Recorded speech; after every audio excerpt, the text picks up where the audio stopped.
I didn't know that 4 days after my wife fired me over the phone and offered me a job as her janitor, she'd walk into the biggest deal meeting of her career and find me sitting on the other side of the table, next to the one person she feared more than anyone in the industry.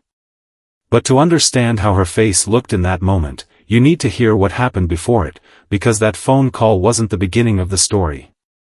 It was just the moment she thought she'd already won. My name is Ezra Calloway, and for 9 years, I worked at Halworth Dynamics, the logistics and supply chain company my wife, Renee, eventually rose to run as CEO. I didn't get the job through her. I'd actually been there 4 years before she was even hired as a mid-level operations director, brought in by the board specifically because of her aggressive, results-driven reputation. We started dating a year after she joined, married 2 years after that, and somehow, through a combination of restructuring, promotions, and boardroom politics I mostly stayed out of, she eventually climbed to the very top of the company where I still quietly worked as a senior logistics strategist. I want to be honest with you about something up front. I was good at my job. Very good. I'd built 3 of the company's core routing systems personally, systems that were still saving the company millions annually.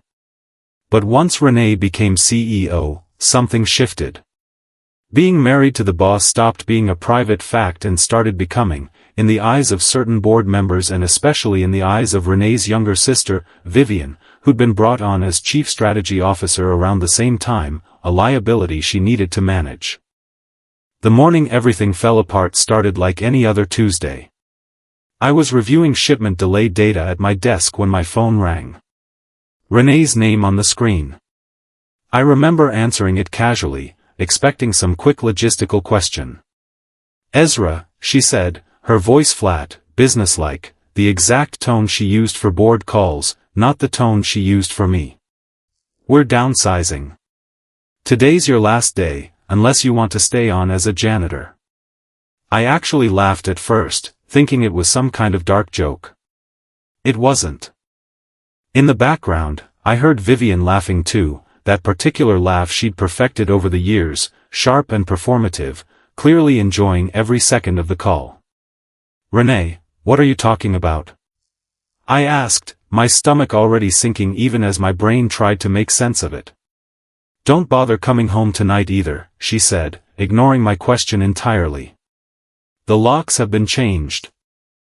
I sat there in stunned silence, listening to my wife, the mother of nobody, the CEO of a company I'd helped build from the inside, casually dismantle 9 years of professional loyalty and 6 years of marriage in a single, icy phone call, while her sister laughed in the background like it was the funniest thing she'd heard all week. I could have yelled. I could have begged. Part of me, honestly, wanted to. Instead, something cold and clear settled over me, and I said the only thing that felt true in that moment. Thanks for the amazing offer. Then I hung up. If you think that's where this story ends, stay with me, because what happened over the next 4 days is the part that made Renee's face go completely white in front of $50 million worth of witnesses, and if stories like this keep you hooked the way they keep me hooked, go ahead and subscribe now, because you do not want to miss what's coming next. Here's something Renee never fully understood about me, despite 6 years of marriage.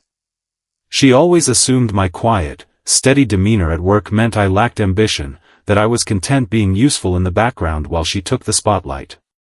What she never realized was that for the past 3 years, quietly, carefully, I'd been building something entirely separate from Halworth Dynamics, something I never mentioned at home because, frankly, our conversations had stopped being about partnership a long time before that phone call ever happened.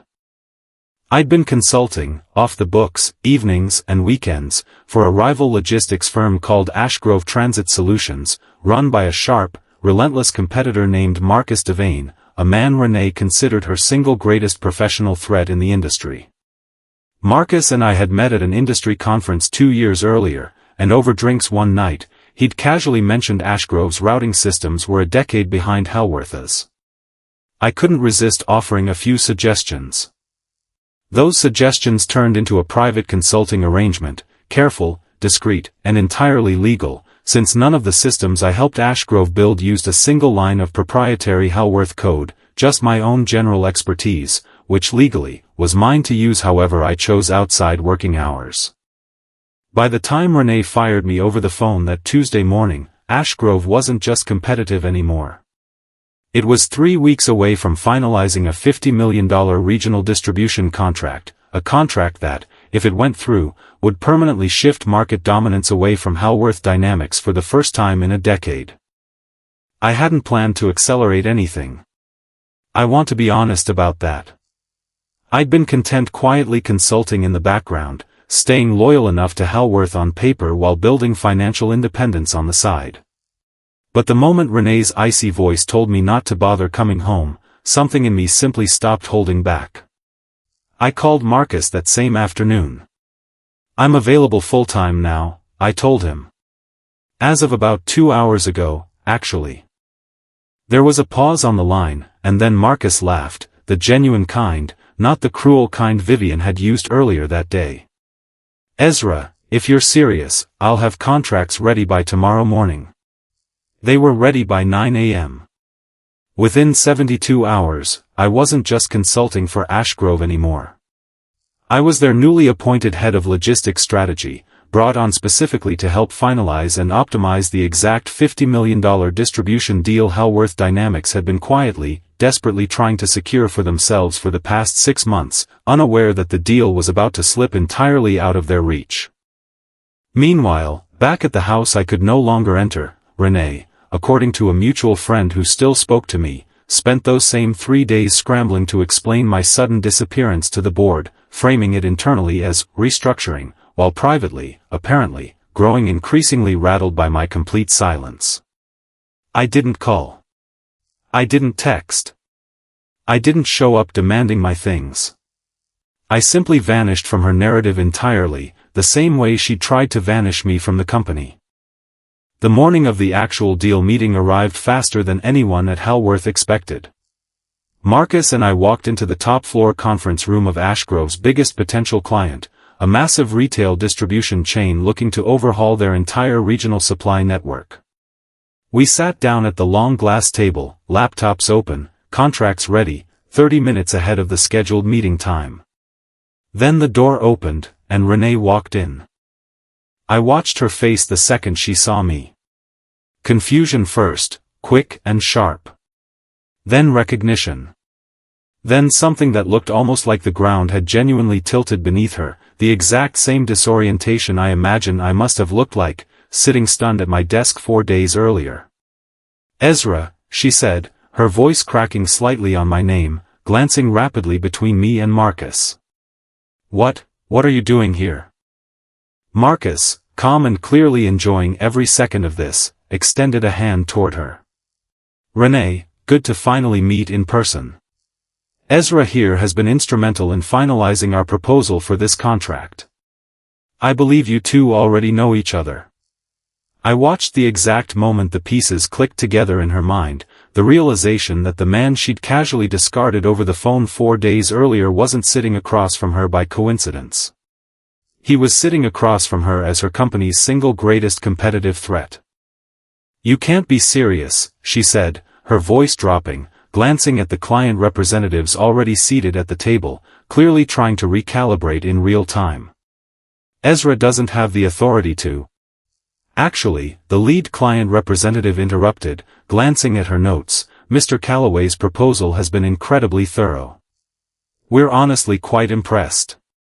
We were told Halworth's team would be presenting separately this afternoon, but if there's a conflict of interest here we should be aware of, now's the time to mention it." I watched Renee's mouth open, then close again, clearly unsure how to explain the tangled, humiliating truth of the situation without unraveling something far more personal in front of a room full of potential clients. "No conflict," I said calmly, before she could answer. "Just a former colleague. Shall we continue?" That single sentence, calm and simple, seemed to cost her more than anything else in the entire meeting. But here's the twist, the part even I didn't fully see coming when I walked into that room that morning. Halfway through the presentation, as Marcus and I walked the client through the optimized routing model I'd built, one of the client's senior representatives, an older woman named Patricia Nwosu, paused us with a question that changed the entire trajectory of the meeting. "This routing framework," she said, studying the slide carefully, "looks remarkably similar to a system I saw presented at a Halworth Dynamics conference 2 years ago. Mr. Calloway, weren't you the one who originally developed that system?" The room went quiet. Renee's eyes snapped toward me, sharp and expectant, clearly hoping this question would expose me as having stolen proprietary company technology, which would have been not just embarrassing, but potentially legally catastrophic for me. "You're right," I said, calmly. "I did build the original framework at Halworth. Every algorithm here today is entirely rebuilt from the ground up using general industry principles, none of Halworth's proprietary code. I made absolutely sure of that, specifically because I knew this exact question might come up eventually." I slid a folder across the table toward Patricia, one I'd prepared weeks in advance with Marcus's legal team, containing a full, documented breakdown proving the complete originality of every system component, reviewed and cleared by outside counsel before I'd ever brought it to Ashgrove. Patricia studied the documents carefully, nodded slowly, and said, "This is exactly the kind of due diligence we like to see. I think we're satisfied." Renee sat frozen for the rest of that meeting, watching the $50 million deal she'd spent 6 months quietly courting slip cleanly into her rival's hands, built, ironically, on the very talent she'd casually discarded over a phone call 4 days earlier. The deal closed 11 days later. Ashgrove Transit Solutions officially became the region's dominant logistics provider, displacing Halworth Dynamics from a position of market leadership it had held for nearly a decade. I was named a full partner at Ashgrove shortly after, a role that came with equity, something Halworth had never once offered me in 9 years of loyal, foundational work. As for Renee, I heard through mutual industry contacts that the board's confidence in her leadership took a serious hit following the loss of that contract, especially once details of exactly how personally connected the situation had been started circulating quietly through industry gossip. Vivian, apparently eager to distance herself from the fallout, began publicly hinting to board members that the entire downsizing decision had actually been Renee's alone, a detail that, understandably, did very little to repair the sisters' relationship in the months that followed. I never moved back into that house. I never asked for anything Renee tried, later, somewhat desperately, to offer back. The locks she'd changed that Tuesday morning stayed changed permanently, and honestly, by the time she reached out weeks later, halfway apologizing, halfway trying to explore whether reconciliation was still possible, I found I genuinely didn't feel much of anything toward the offer at all. Not anger. Not longing. Just a quiet, settled distance, the kind you feel toward a chapter of your life you've already, fully closed. I think about that phone call sometimes, the icy tone in her voice, Vivian's laughter in the background, the casual cruelty of being offered a janitor's position after 9 years of building systems that quietly kept an entire company running. I don't feel grateful for the humiliation itself. But I am grateful, in a strange way, for exactly how clearly it showed me what I'd actually built, quietly, patiently, entirely outside the shadow of a marriage and a career that had, apparently, been valuing me far less than I ever realized. If there's a lesson worth taking from this, I think it's simply that the people who dismiss your value the most casually are often the ones who understand it the least, and that sometimes the most powerful response to being discarded isn't an argument. It's simply building something they never saw coming, quietly, until the day they're sitting across the table from it. If this story hit home for you, if you've ever been underestimated by someone who thought they held all the power in the relationship, I'd love to hear about it in the comments below. And if you want more stories exactly like this one, make sure you're subscribed, because there are plenty more coming. Thanks for listening, and I'll see you in the next story.